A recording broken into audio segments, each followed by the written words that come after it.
Сайн байцгаана уу? Энэ удаагийн бичлэгээрээ алимтай амтад пүлжиг хийсэн байгаа. Орцонд маань 2 ширхэг өндөг 60 г сахар, 50 мл ургамлын дос, цайны халбаны талаар давс, 1 уд хөөлгөгч буюу дороож, уутандаа 7 г байгаа 170 мл бүлээн сүү, 500 г гурил орно. Бүх орцуудаа бичлэг болгоны доор мэдээлэл хэсэг давхар бичиж оруулсан байгаа. Ороод үзээрэй. Эхлээд сүүн дээрээ досоо, хөөлгөгчөө, өндгөө, сахараа мөн давсаа хийгээд нийлтлэн сайн хутгаж холино. Дараа нь гурилаа хийгээд сайн зуурна. Сүү маань бүлээн байх ёстой. Халуун байж болохгүй.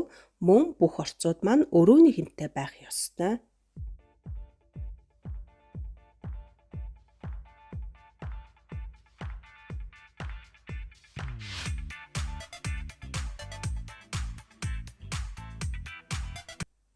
Ийм болохоор нь гартаа бага зэрэг ургамлын тос аваад бага зэрэг нухаад юмор бүтээгээд өрөөний хэмд ойролцоогоор 1 цаг 30 минут байлгаж хөөлгөнө.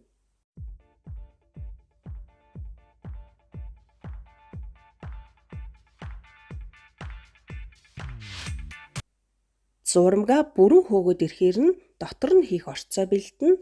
Орцонд маань 3 ширхэг дундаж хэмжээтэй алим, 100 г бор сахар, 1 цайны халбаг синамон буюу корица, 30 г хайлуулсан цэцгийн дос орно.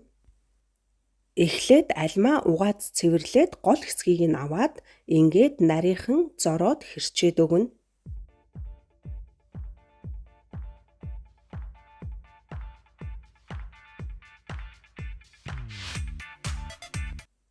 Одоо бор сахар, синамон хоёроо хооронд нь нийлүүлээд сайн холино.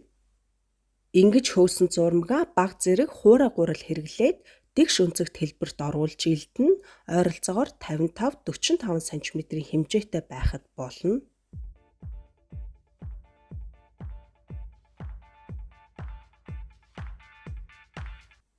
Одоо дээрэс нь цэцгийн тосоо чигд үрхээд мөн сахараа дээрэс нь чигд хараагаад өгнө.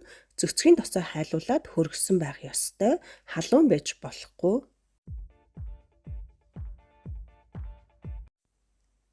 Ийм болохоор нь зах хэсгээсээ ойролцоогоор 6 см-ийн хэмжээтэй зайтай байхаар үлдээгээд хэрчсэн алимаа ингээд чигд өрнө. Яг ийм дарааллаар 3 удаа 3 ширхэг алимаа өрөөд орооно.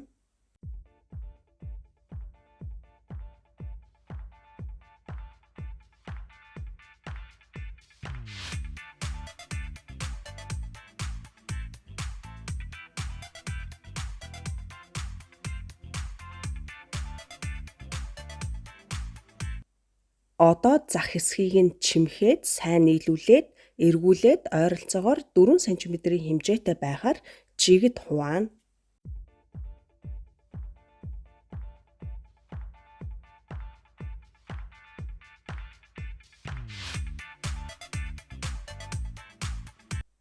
Ийм болохоор нь ойролцоогоор 30 см-ийн хэмжээтэй хэвэнд ингэж хийгээд дээгүүр нь юмар бүтээгээд өрөөний хэмд ойролцоогоор 20 минут байлгаж хөөлгөнө.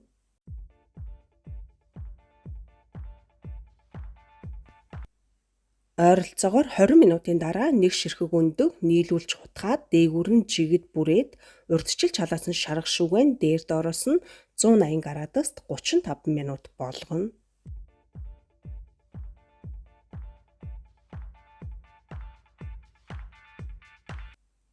Ийм болохоор нь хөргөө төр тавьчин бүрэн хөрснийхэн дараа хэрэглээрэй.